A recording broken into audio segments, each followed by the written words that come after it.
इस वक्त की बड़ी खबर है मणिपुर से। मणिपुर के नए सीएम होंगे युमनाम खेमचंद सिंह।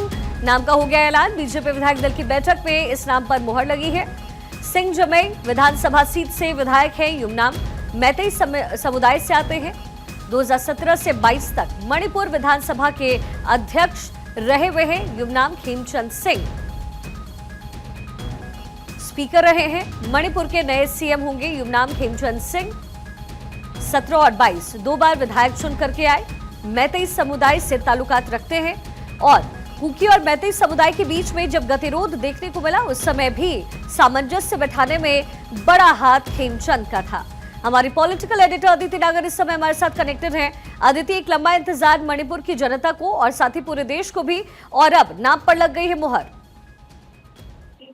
बिल्कुल, देखिए ये बड़ा मूव है और इसका एक पॉलिटिकल अंडरस्टैंडिंग ये समझते हैं कि देखिए आपने बजट के अंदर देखा कि कैसे नॉर्थ ईस्ट के लिए एक बड़ा पैकेज दिया गया।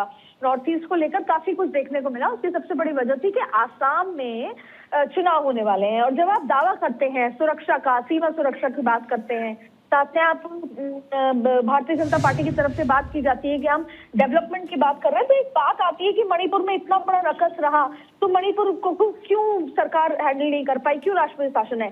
तो ये इस समय जिस तरीके से सरकार की फॉर्मेशन की बात है, अब जब आसाम के चुनाव होंगे तो चुनाव प्रचार के दौरान आप देखेंगे कि बीजेपी के बड़े नेता ये बात कहेंगे कि हमने शांति से सुलझाया, धीरे सुलझाया, जिससे किसी भी समाज को नुकसान ना हो। देखिए फरवरी 2025 में पूर्व मुख्यमंत्री एन बीरेन सिंह ने मंत्री पद से इस्तीफा दिया था। इसके बाद मणिपुर विधानसभा निलंबित हो गई और राज्य में राष्ट्रपति शासन लागू हो गया था। उसके बाद और उससे पहले भी किस तरीके से शांति, दोनों कुकी मैतेई का जिक्र करते हैं। देखिए राष्ट्रपति शासन लगभग 1 साल तक चला क्योंकि राज्य में जातीय तनाव और हिंसा के कारण राजनीतिक अस्थिरता रही और अब वही राष्ट्रपति शासन की अवधि खत्म होने वाली है। अब देखिए पार्लियामेंट के पास ये भी मौका था कि इसको एक्सटेंड कर दिया जाए, लेकिन फिलहाल यहाँ पर अब सरकार बनती नजर आ रही है। 12 फरवरी के आसपास का समय है जब ये खत्म होता राष्ट्रपति शासन और नया जो जनहित सरकार बनाने की प्रक्रिया शुरू अब हो गई है। भारतीय जनता पार्टी ने, आपने देखा कि नाम चुन लिया गया है, उनको एक्सपीरियंस भी है।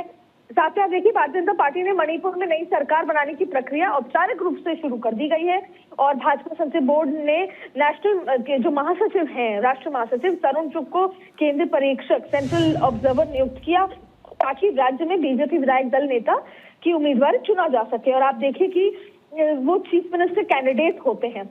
ऐसे में जो खेमचंद सिंह हैं, भाजपा के वरिष्ठ नेता हैं, पूर्व में स्पीकर भी रह चुके हैं, मंत्री भी रह चुके हैं, बड़े पोर्टफोलियो संभाल चुके हैं और मैतेई समाज से आते हैं तो जाहिर तौर पे एक बैलेंस हमेशा क्रिएट कर पाएंगे। शांति और स्थिरता के साथ वहाँ राज्य में सरकार चले, ये बड़ी प्रायोरिटी इसलिए रहने वाली है क्योंकि असम में चुनाव है और एक मैसेजिंग होती है नॉर्थ ईस्ट में। तो तमाम तरीके की बातें हैं। अब निर्णय ले लिया गया है और ऐसे में जल्द ही सरकार बनने की तैयारी में है। भारतीय जनता पार्टी वहां पर सरकार बनाने की तैयारी में है। अदिति, खेमचंद सिंह का नाम जो चूज किया गया है, उनका नाम जो लिया गया है और उन्हें जब सीएम बनाने की जो कवायद हो रही है, इसका असर मैतेई और कुकी समुदाय दोनों पर ही किस तरीके से विशेष रूप से पड़ता हुआ नजर आ सकता है? देखिए पहले भी समाजों के बीच में इम्बैलेंस था मैतेई कुकी को लेकर। तो एक तो ब्रीदर टाइम दिया गया दोनों समाज के बीच में जब राष्ट्रपति शासन लगाया गया। उसके बाद लंबे समय से दोनों समाज के साथ बैठ के बातचीत हुई। दोनों समाज की जो मांग थी उसको लेकर भी चर्चा होती रही कि किसको क्या रिक्वायरमेंट है, किसको क्या जगह अलॉट होगी, कैसे दोनों के बीच। और आपने देखा कि वहां पर सामाजिक तनाव इतना ज्यादा था कि सरकार में भी और पुलिस महकमे में भी एक समाज का दबदबा ज्यादा था और उसके चलते चीजें ऊपर नीचे हुई थी। तो ऐसे में इतने जो राष्ट्रपति शासन रहा उस दौरान में कोशिश की गई कि दोनों समाज के जो प्रमुख लोग हैं तो बैठ के बात की जाए कि हिंसा के अलावा किस तरीके से क्या ऑप्शन है, सरकार क्या क्या दे सकती है। तो जो अंडरग्राउंड काम बहुत ज्यादा दोनों समाज के बीच में किया है और जो जिनको चुना गया है विधायक दल का नेता, उनको ये जिम्मेदारी भी दी गई थी क्योंकि कुछ समय के लिए बीरेन सिंह को दिल्ली शिफ्ट कर दिया गया था क्योंकि ये माना जा रहा था कि एक समाज का उनपे कहीं ना कहीं झुकाव है और उसके चलते वो जो पूरा मसला हुआ वो शांत भी नहीं हो पाया। तो बीरेन सिंह का इस्तीफा लेने की प्रमुख वजह ये थी क्योंकि भारतीय जनता पार्टी की कैरेक्टरिस्टिक है कि एक बार वो नेता तय कर देते हैं तो विड्रॉल नहीं करते, लेकिन शांति बनाने के लिए वो जरूरी था। और अब ऐसे में दोनों समाज को इंटरनली ग्राउंड पे समझाया गया है जी। और ये जरूरी है बीजेपी के लिए कि असम चुनाव तक वहाँ शांति बनी रहे, जैसे बीजेपी आईने की तरह दिखा सके कि किस शांति के साथ हम नॉर्थ ईस्ट में शांति स्थिरता डेवलपमेंट लेकर आते हैं। चलिए ठीक है अदिति, आप बने रहिएगा। इस समय अक्षय मेरे सहयोगी दिल्ली में मौजूद हैं और चूंकि बीजेपी आलाकमान की तरफ से बड़ा फैसला हुआ और इसके पूरे दौर में जो है बड़ी बड़ी मीटिंग्स हुई हैं। अक्षय, मीटिंग में किन किन की मौजूदगी थी और क्या कुछ वहां पर डिस्कशन हुआ, क्योंकि मणिपुर का एक ऐसा मुद्दा है जो लगातार विपक्ष की तरफ से उठाया जाता रहा है। ऐसे में क्या की पॉइंट्स रहे मीटिंग के अंदर जिसके बाद ये नाम तय हुआ?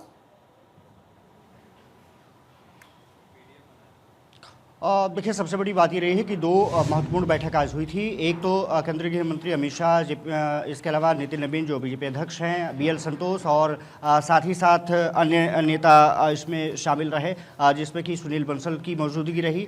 और ये माना जा रहा है कि इस बैठक के जरिए कोशिश की गई कि एक ऐसे नेता का चुनाव किया जाए जो कि मणिपुर में जो अस्तित्व की ज़रूरत है उसको पूरा कर सके। और साफ तौर पर है कि इस चीज़ को लेकर के कहीं ना कहीं निश्चित रूप से वहाँ पटवाया देर लगभग 1 घंटे चली। दूसरी बैठक जो विधायकों के साथ थी वो बैठक सबसे ज़्यादा महत्वपूर्ण रही, जिसमें कि ऑब्जर्वर तरुण चुग मौजूद रहे, 35 विधायक बीजेपी के मौजूद रहे। एक तीसरी बैठक भी बुलाई गई थी, नितिन नवीन, बीएल संतोष ने वो बैठक ली, जिसमें कि एन बीरेंद्र सिंह शामिल रहे। सिर्फ उन्हीं को वहाँ पर बुलाया गया था और साफ तौर पर है कि एन बीरेंद्र सिंह से भी पूछताछ वहाँ पर चली, उनका भी समर्थन लिया गया। और उसके बाद तरुण चुग की मौजूदगी में जो ऑब्जर्वर नियुक्त किए गए उनकी मौजूदगी में नाम का नए नेता का नाम का ऐलान किया गया। युमनाम खेमचंद सिंह अगले मुख्यमंत्री अब होने जा रहे हैं। अब बीजेपी के जो एक प्रभारी हैं संबित पात्रा कुछ देर में मीडिया को संबोधित कर सकते हैं और साफ तौर पर है कि नॉर्थ ईस्ट की उनको जिम्मेदारी दी गई थी, उनकी भूमिका भी महत्वपूर्ण रही है। जाहिर है भूमिका महत्वपूर्ण रही है और ये बड़ा फैसला है और मणिपुर की जो तस्वीर है अब काफी बेहतर होती हुई भी आने वाले दिनों में नजर आने वाली। बहुत शुक्रिया आप दोनों का।